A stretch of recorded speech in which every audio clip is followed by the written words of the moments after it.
The shrimp fork was still cold in my hand when I felt it, that eerie stillness you get right before a tornado peels the siding off your world. The ballroom was all marble echoes and veal medallions, the kind of place where egos wear cufflinks and the Chardonnay flows like denial. I sat at table 7, right next to Mr. Kessler, CEO of Grenthorne Systems, a man whose handshake once decided a $90 million logistics deal. My dress was black, practical, with a neckline high enough to signal I'm not here to impress. I'm here to ensure your warehouse doesn't collapse. And yet somehow, I already knew this would be my last gala. See, I wasn't anyone special by title, just operations liaison, which sounds about as exciting as a tax seminar, but I was the name buried on page 42 of a 300-page defense contract, listed under essential continuity personnel. Corporate called it a key man clause. I called it my invisible ink, only noticeable when someone gets stupid enough to shine a flashlight on it. I was that flashlight. And before I go on, let me pause the orchestra and whisper something that actually does matter. 97% of you listening to stories like this haven't hit subscribe. And hey, I get it. We're all ghosts floating through content, scrolling between breakdowns. But if you do hit that button, it keeps the lights on for the crew making these stories sing, and reminds us someone out there still notices the invisible ink. Now, back to the linen napkin chaos. I'd been with Wallace and Bray for 12 years, long enough to know who refills the water pitchers and who lies on their quarterly reports. I got there back when the printer room had a fax machine and people still made eye contact. My job wasn't glamorous, but it mattered. Every Tuesday I had standing calls with Grenthorne's procurement leads. Every Friday I reviewed shipment redundancies like a surgeon spotting tumors. Every month I recalibrated performance benchmarks that saved millions and patted Jared's predecessor's bonus like a Tempur-Pedic. But no one remembered that, especially not Jared. Jared was new. Jared wore loafers without socks. Jared called women over 40 tribal knowledge assets, which is Silicon Valley code for we'd fire you if HR had the stomach for the fallout. He took one look at me and saw a salary line he could delete. He didn't ask who wrote the service level stipulations. He didn't ask who brokered the original agreement with Grenthorne after their last contractor misrouted 200 tank batteries to Fresno. He just saw someone who used bullet points instead of emojis and figured I was past my software update. Last few months had been a slow bleed. Cheryl from finance gone, Ramon from systems restructured. My Slack permissions began vanishing one tool at a time. HR stopped responding to emails. The Friday donut order mysteriously shrank by 2 boxes. It was a quiet campaign of disappearance, the kind of gaslighting you don't notice until your badge stops beeping and nobody bothers to ask why. So I printed the contract, not the summary, the whole damn thing. I highlighted clause 17.4 in yellow and slipped it into my tote bag with the grace of a woman who knew exactly where the landmines were buried and just needed someone dumb enough to dance. And then there was tonight.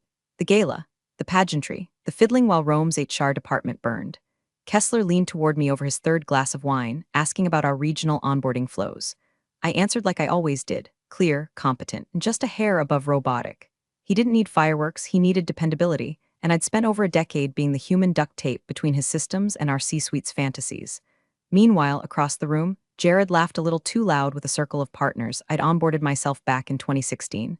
He never looked over, didn't nod, didn't acknowledge I existed, which, honestly, fit the pattern. Ghosts don't get to haunt the living until someone realizes they're dead. I looked down at my plate. Veal, cold, a sprig of something green meant to distract you from how underseasoned the meat was. I thought about Cheryl, about Ramon, about all the people who left with boxes of family photos and zero severance. And I felt it, not sadness, not anger, just this slow, tectonic shifting under my ribs, like something deep inside had decided to stop being still. It started with Cheryl. One Monday, she just wasn't there. No goodbye email, no farewell sheet cake. Just her desk, emptied except for a single post-it note on the monitor that said, in her careful script, they asked for silence. So here it is. That was the same week Ramon's calendar stopped populating. HR told us he'd taken a voluntary opportunity to pursue personal endeavors, which is the kind of corporate poetry you write when a man's livelihood is erased over Zoom. I asked around, softly, carefully, like a woman who's seen enough witch hunts to keep her matches dry. No one had answers, or at least, no one was willing to admit they did. Jared had been VP of Operations for a grand total of 7 months, and his first big initiative was what he proudly called the fat cut. Said it during an all-hands call with the same grin he used when posting morning gym selfies captioned "No days off," not even for HR. He didn't bother to name names, just said we'd be trimming redundancies to better align with post-pandemic scaling. Anyone who still had a desk just smiled like hostages and nodded. Jared didn't like legacy. That was his buzzword. Legacy systems, legacy protocols, legacy employees. He said it like it was a virus. But you know what Jared did like? LinkedIn engagement. Slack status messages that read "crushing it," and giving surprise one-on-ones that felt more like pre-funeral consultations. My own first red flag was subtler. I went to check the weekly SLA reports I've reviewed every Friday since Obama was still in office, and they were gone. Not moved, not archived, just gone. Access denied. I filed a support ticket with IT and got a templated reply that sounded like it had been written by ChatGPT's evil twin. Access to these directories is now managed under a revised security protocol. Please consult your department lead for approval. Thing is, I was the department lead. Or I used to be. That's when I opened the Grenthorne folder on my personal drive. Not the one on the cloud. The one I'd kept quietly updated on my home desktop, synced to a backup I didn't advertise, and I scrolled until I found the big one. The contract, the beast. It was dated March 2011, signatures from 2 VPs ago, a document written in legalese thick enough to drown in. I poured coffee. I pulled out a yellow highlighter, and I flipped to page 42. Clause 17.4 Continuity of Service Provision. The following individual S are designated as essential personnel. Removal from this project, whether through resignation or termination, shall constitute a breach of agreement unless pre-approved by both parties or replaced through mutual written consent. And there it was. My name, first, in ink. I stared at it like it was an obituary for someone I hadn't realized had died. The clause was there because of a scare we had back in 2010, when the old PM ghosted mid-project and left Grenthorne weeks from a shipping catastrophe. After that, they insisted anyone critical to the flow had to be contractually cemented. Legal had added my name because, as they said, you're the one who actually holds this house together. I printed the page, just the one, highlighted the clause, folded it once neatly, and slipped it into the canvas tote I carried to every meeting Jared never invited me to. A few days later, I noticed my internal dashboard logins took longer to process. My seat at the monthly metrics review was removed from the invite list. My manager, if you could still call him that, responded to my calendar pings with that peculiar brand of HR-flavored gaslighting. We're experimenting with a leaner format this quarter, Ellen. Appreciate your flexibility. I wasn't being paranoid. I was being erased. The only problem was, no one told me what day they'd scheduled my execution. So I waited, quietly, like a blade tucked behind glass. And Jared? Jared was already sharpening his scissors, whistling while he cut. They say black tie events are where partnerships are sealed, but all I could feel was the slow untethering of mine. The fabric of the gown itched like guilt. My heels pinched like deadlines. I walked into that chandelier-glutted ballroom like a woman stepping onto a sinking ship, smiling for photos while knowing full well the lifeboats were reserved for the beautiful and the blind. The place reeked of money and fear, old executives with young dates, the clink of $300 stemware, and the soft murmur of people laughing too loudly at nothing. I'd been to this gala 9 times. I'd helped design the seating chart 5 of those. But this time, I wasn't on any planning committee. No one had sent me a dress code. I only knew I was invited because Mr. Kessler himself had texted me. You're coming, right? I made sure you're at my table.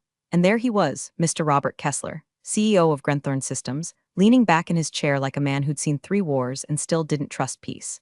He was wearing a dark gray tuxedo that probably cost more than my entire living room, sipping bourbon neat with the calm detachment of someone who reads government contracts for sport. Ellen, he nodded as I sat down, you're the only reason we survived that 2014 backlog fiasco.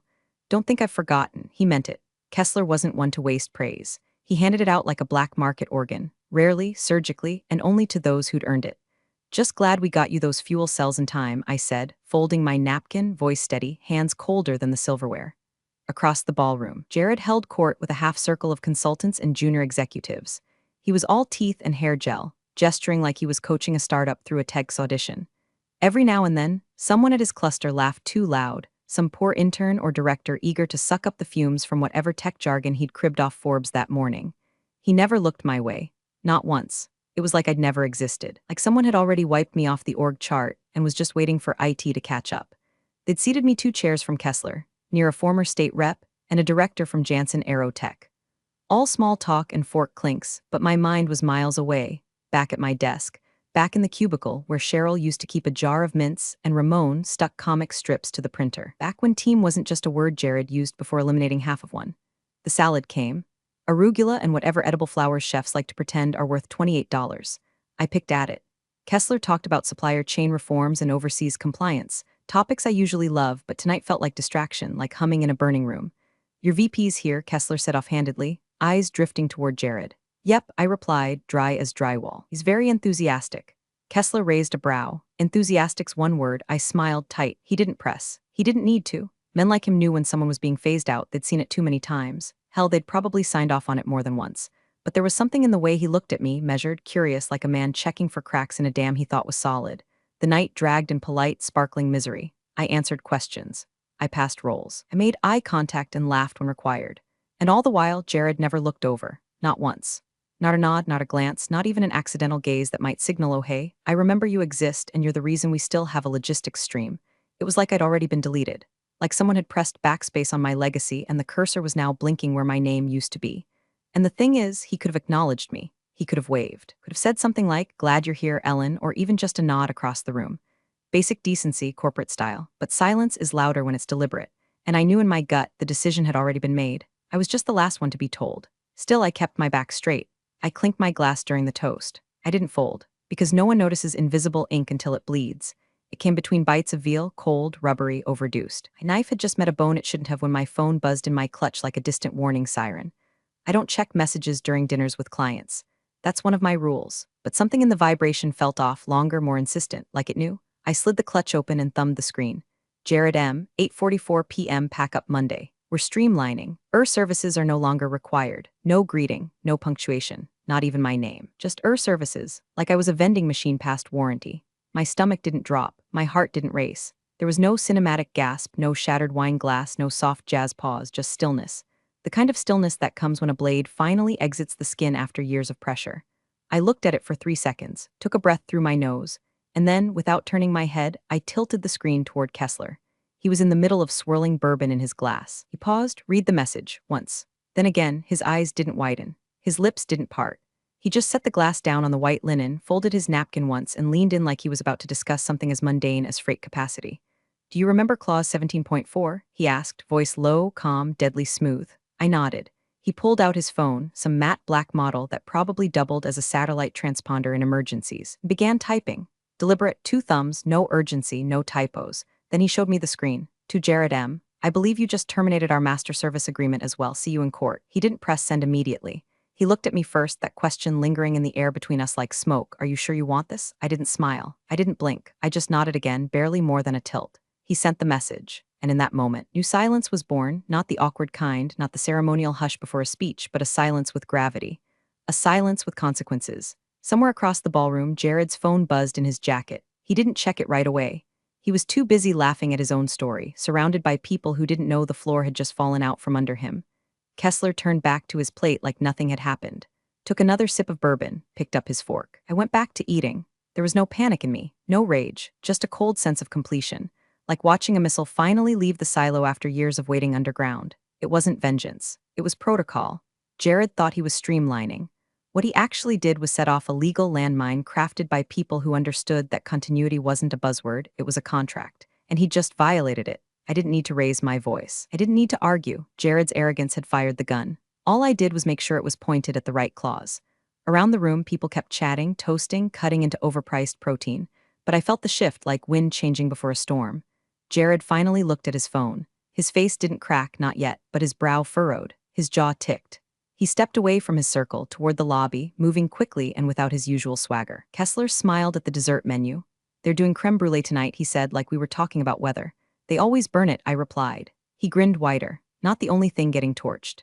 The creme brulee was burned, of course it was, but I ate every last bite like I was spooning justice out of a sugar-crusted coffin. Jared never returned to his seat. His chair sat there like a question mark with no answer, napkin still folded, wine untouched. From across the ballroom, I'd seen him read the text. His jaw clenched so tight his buttocks probably creaked. Then he stood up, abrupt and stiff, and disappeared into the shadows of the lobby like a man realizing mid-dance that his shoelaces were tied together. The rest of the gala played out like a string quartet on the Titanic. Waiters poured coffee. Toasts clinked. Speeches dragged on. But under it all, you could feel the shift, a subtle ripple beneath the tablecloths. Something had gone off. No one said it, but glances started darting like nervous fish in shallow water. Someone in PR whispered too loudly to the CFO. Phones began vibrating a little more than usual. And me? I sat there like a woman at her own wake, composed and full. When the awards were announced, I clapped politely. When they flashed Jared's name on the donor slide, I took a sip of lukewarm coffee and smiled just slightly. Because I knew. Grenthorne's legal team didn't need a calendar invite to start moving. Those people are ex-duty and still treat weekends like combat zones. By Saturday morning, they were already digging, through archived emails, past amendments, call logs, change requests, renewal terms. Sunday evening, someone in our finance department texted me a screenshot of a Slack message that simply read, "Who approved removing the clause holder?" No one replied. Monday came the way a hangover does, loud, cruel, and full of consequences. I showed up to the office at 8:29 a.m. sharp, as always. Hair neat, blazer pressed, contract copy still folded neatly in my tote bag. I nodded to the receptionist. She didn't make eye contact. That's when I knew it was already over. By 8:37, a guy from facilities, Mark, poor kid, showed up at my cubicle holding a small cardboard box and looking like he'd rather be anywhere else. "Hey, Ellen," he mumbled, not meeting my eyes. "I was told to help you, collect your things." "No need," I said, pulling out the box I kept under my desk for seasonal mug rotations. "I travel light." I dropped in my charger, my stress ball shaped like a shipping crate, one photo of my niece and nothing else. I didn't take the plaque from 2018. Let them keep their hollow trophies. I didn't say goodbye to anyone. Why make ghosts out of the still living? At the security desk, I removed my badge and slid it across the counter. The guard looked confused. "They said someone would walk you out." "No need," I repeated. The front door opened with a hiss. The sun was too bright, the parking lot too quiet, but I didn't linger. I didn't cry. I didn't even curse. I got in my car, shut the door, and waited 5 full seconds. Then my phone buzzed. "Kessler, 9:02 a.m. Sit tight. This gets fun." That was it. No emojis, no signature. Just 6 words with the casual menace of a trigger warning. By lunchtime, whispers were leaking from Grenthorne's vendor relations team. The termination was flagged. Internal compliance raised concerns. An email chain surfaced showing Jared had made unilateral staffing changes without consulting legal, violating the terms of engagement for a Tier 1 contractor. I didn't need to lift a finger. All I had to do was not interrupt the machine while it chewed through him. That afternoon, my inbox was locked. My Slack profile blinked inactive.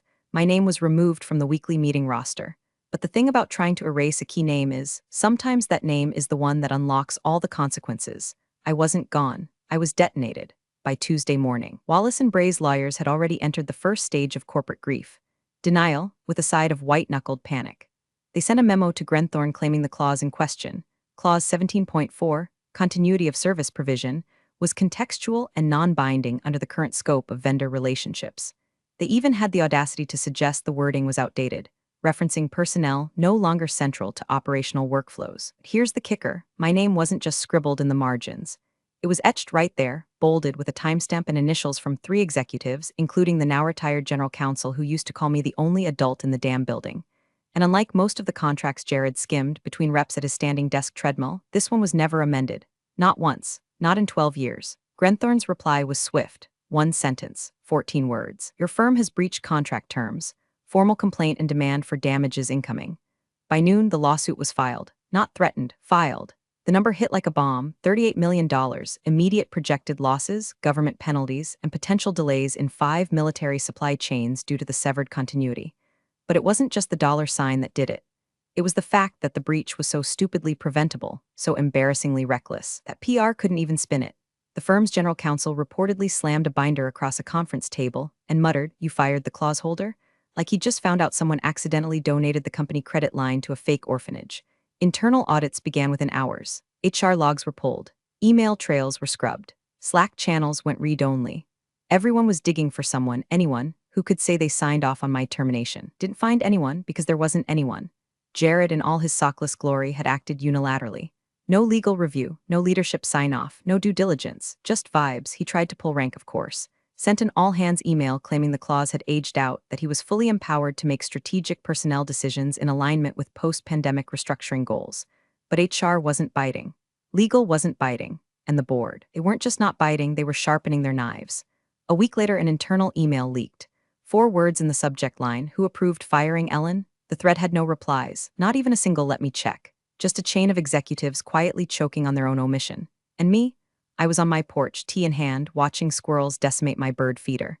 I didn't gloat, didn't toast, just let the sun soak into my knees, while Grenthorne's legal team calmly dismantled every excuse Wallace and Bray tossed their way. By Friday, the firm's stock dipped 6 points.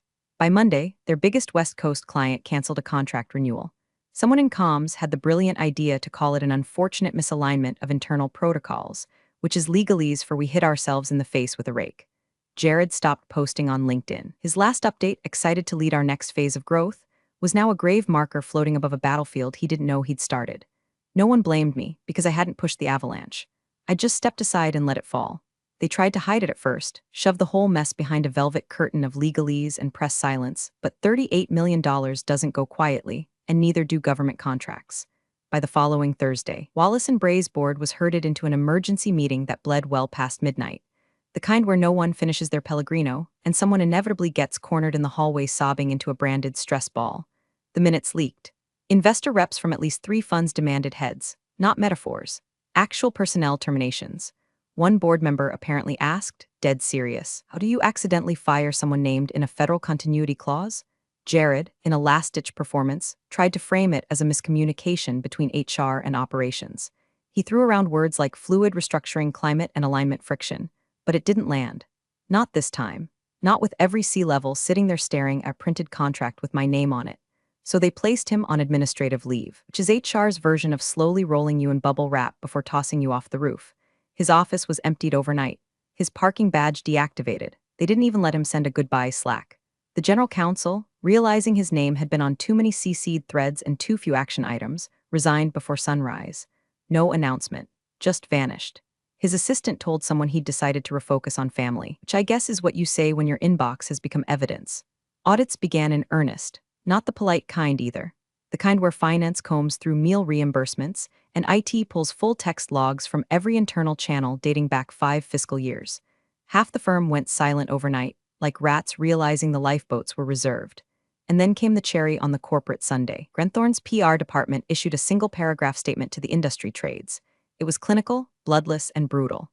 Grenthorne Systems confirms a vendor continuity breach with Wallace and Bray.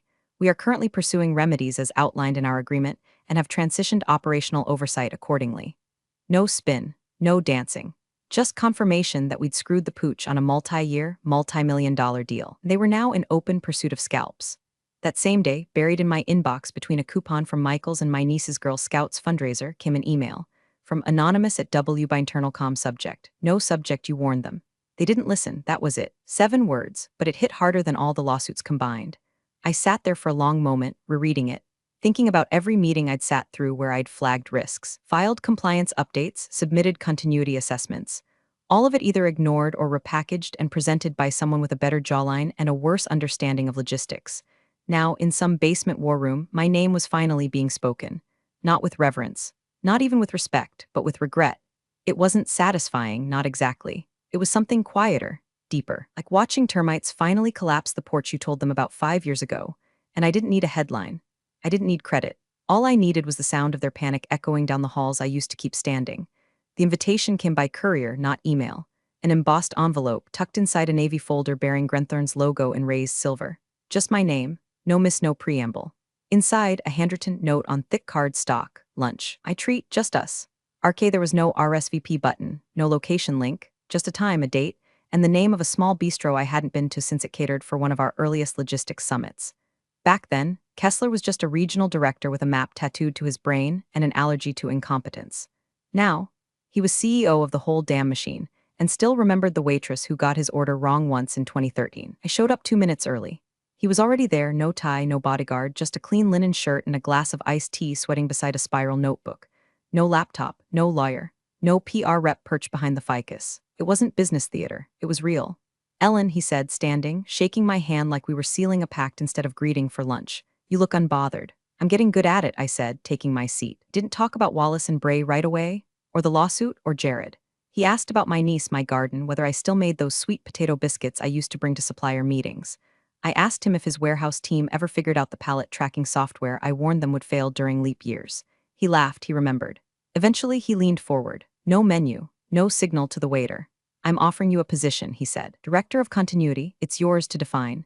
You set the hours, the scope, the title structure. I don't want optics, I want stability." I waited a beat before answering. "What happened to your current Director of Continuity?" I asked, sipping water. He smirked. "We were hoping to invent the role with you." The folder slid across the table. 6 pages, no fluff, no NDAs that doubled as burial shrouds. Just clean lines, clear numbers, and a salary that made me blink twice because it wasn't just generous, it was respectful. He watched me scan it, then said, "You can take it home." I shook my head, reached into my own bag and pulled out something heavier than it looked, the old Grenthorne contract, still folded, still highlighted on page 42. I laid it flat between us and tapped the clause. "Keep this," I said, "just in case your next VP can read." He didn't laugh, he just nodded solemn, like I'd handed him a family heirloom. I flipped back to the offer sheet. Everything looked right except one detail. I grabbed the pen from the check presenter. 2 things, I said, crossing out a line. First, I don't want the word legacy anywhere in my title. I'm not a ghost and I'm not some artifact you dust off when systems fail. Kessler nodded. Done. And second, I pick my own successor. When the time comes, he blinked, then grinned. I didn't expect you to be thinking that far ahead. I always do. We didn't toast. There was no dramatic signature moment, no waiter interrupting with cake and fanfare. Just a deal made in daylight between two people who knew what silence cost. I left the old contract on the table, the ink smudged slightly from my thumb. It had done its job, now I would do mine on my terms. They lost it, officially. The news dropped on a Wednesday morning, tucked inside the third paragraph of a Wall Street Journal write-up about vendor mismanagement and the rising cost of corporate oversight. Wallace and Bray's name was bolded, the way shame usually is when someone forgets that contracts aren't just paper, they're promises. Grenthorne Systems had terminated all engagements with immediate effect. No negotiation, no grace period, just one sentence from their legal department. This vendor failed to honor continuity obligations and has been deemed non-compliant. Wallace and Bray's stock fell 11% before lunch.